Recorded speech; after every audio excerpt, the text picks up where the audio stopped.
KPK resmi menahan dua mantan pejabat PT Pertamina, Persero, dalam kasus dugaan korupsi pengadaan LNG tahun 2013-2020.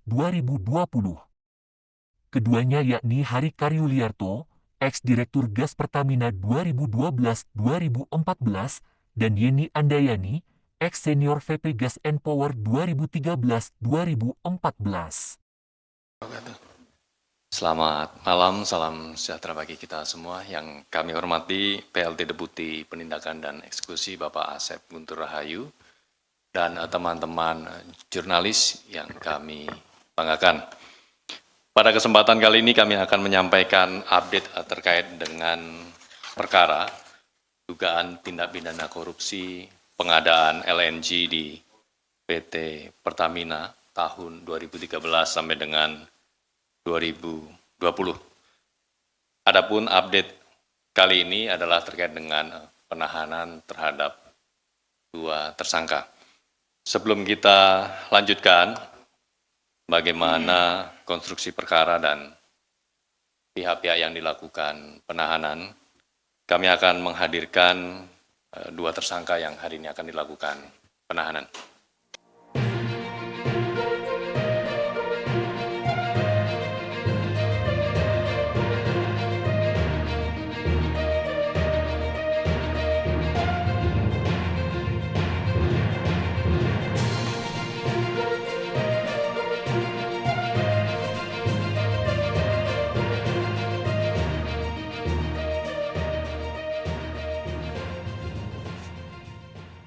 Baik, terima kasih.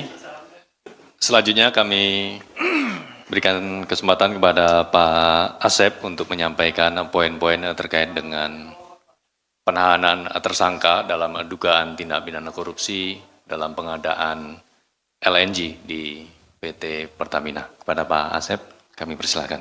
Baik, terima kasih Mas Subir. Bismillahirrahmanirrahim. Assalamualaikum warahmatullahi wabarakatuh. Selamat malam dan salam sejahtera bagi kita sekalian. Yang saya hormati Mas Jubir, yang saya cintai dan saya banggakan rekan-rekan jurnalis. Pada kesempatan malam hari ini, Kamis tanggal 31 Juli tahun 2025, kami akan menyampaikan update informasi. Ya, karena perkara ini sebetulnya sudah pernah disampaikan kepada rekan-rekan dengan tersangka saudara KA, bahkan sudah menjalani persidangan. Terkait dengan penyidikan dugaan tindak pidana korupsi pada pengadaan LNG di PT Pertamina Persero tahun 2013 sampai dengan 2020. Dalam perkara ini, KPK sebelumnya telah menetapkan 3 orang tersangka, tiga-tiganya ya, tapi yang duluan satu waktu itu, yaitu saudari KA, Direktur Utama PT Pertamina Persero tahun 2009-2014. Kemudian yang malam ini, saudara HK, selaku Direktur Gas PT Pertamina Persero tahun 2012-2014. Kemudian saudari YA, selaku Senior Vice President Gas dan Power PT Pertamina tahun 2013-2014 dan Direktur Gas PT Pertamina tahun 2015-2018. Selanjutnya atas kedua tersangka yaitu saudara HK dan saudari YA, hari ini dilakukan penahanan untuk 20 hari pertama, terhitung sejak hari Kamis tanggal 31 Juli 2025 sampai dengan tanggal 19 Agustus tahun 2025. Penahanan terhadap kedua tersangka tersebut dilakukan di rutan KPK cabang ada 2 ya, di Pusat Edukasi Anti Korupsi atau di C1 dan YA di rutan KPK cabang Gedung Merah Putih. Adapun konstruksi perkara ini sebagai berikut. PT Pertamina Persero melakukan pembelian LNG import dari Corpus Christi Liquefaction, anak perusahaan dari Cineri Energy Inc., perusahaan Amerika yang listing. Ya. Kemudian pembelian LNG import dilakukan dengan penandatangan kontrak pembelian tahun 2013 dan 2014 yang selanjutnya kedua kontrak tersebut digabung menjadi satu kontrak di tahun 2015. Jangka waktu kontrak pembelian selama 20 tahun. Delivery-nya dimulai dari tahun 2019 sampai dengan 2039, selama 20 tahun ya. Dengan nilai total kontrak sekitar kurang lebih 12 miliar US dollar tergantung dari harga gasnya pada saat itu ya. Ini berjalan berarti sampai dengan sekarang. Bahwa tersangka HK dan YA diduga memberikan persetujuan pengadaan LNG import tanpa adanya pedoman pengadaan, memberikan izin prinsip tanpa didukung dasar justifikasi dan analisa secara teknis dan ekonomis. Jadi terkait dengan pengadaan atau pembelian atau penjualan di atau tata niaga di BUMN itu biasanya dikaitkan dengan BJR ya, Business Judgment Rule. Nah, selalu dikaitkan ke masalah tersebut.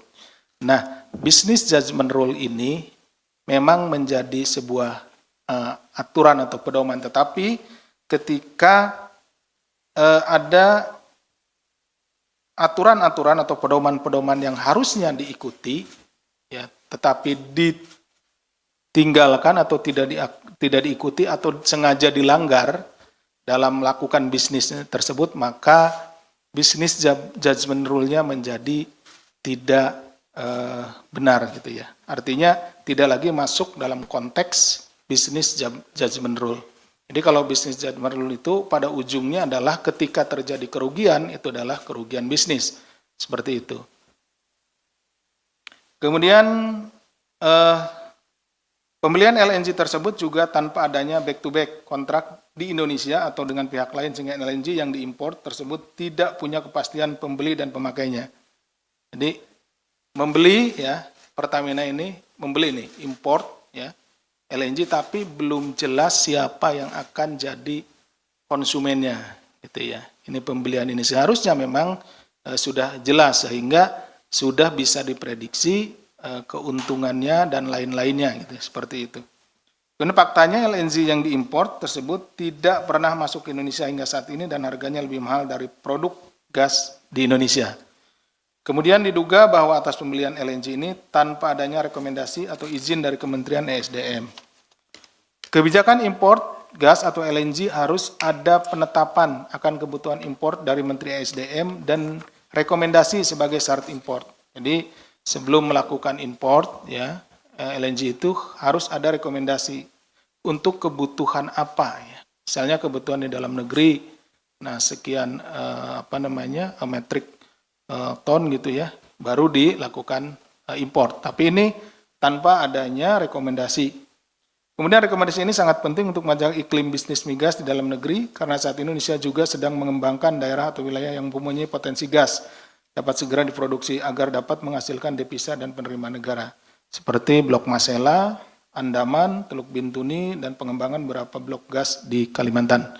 Nah, sementara kita juga sedang mengembangkan blok gas tersebut. Nah, ini oknum-oknum ini melakukan import gitu ya. Tentu saja supply dan demand-nya akan terganggu gitu ya. Makin banyak supply-nya, ini akan menekan harga dari LNG yang diproduksi dalam negeri. Kemudian tersangka HK dan YA juga diduga dengan sengaja melakukan pembelian LNG import tanpa persetujuan RUPS dan komisaris di pertimbangannya sendiri ya.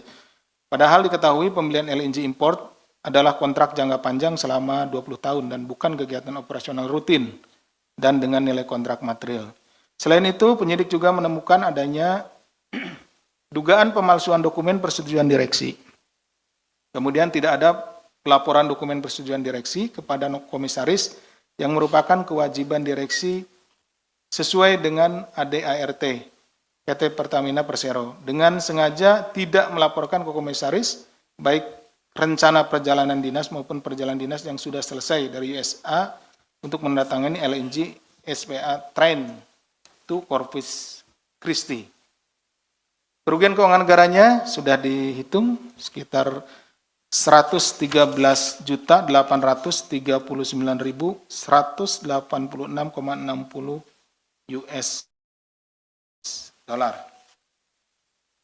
Atas perbuatan para tersangka disangkakan melanggar pasal 2 ayat 1 atau pasal 3 Undang-Undang Republik Indonesia nomor 31 tahun 99 tentang pemberantasan tindak pidana korupsi sebagaimana telah diubah dengan Undang-Undang Republik Indonesia nomor 20 tahun 2001 tentang perubahan atas Undang-Undang nomor 31 tahun 99 tentang pemberantasan tindak pidana korupsi junto pasal 55 ayat 1 ke 1 KUHP.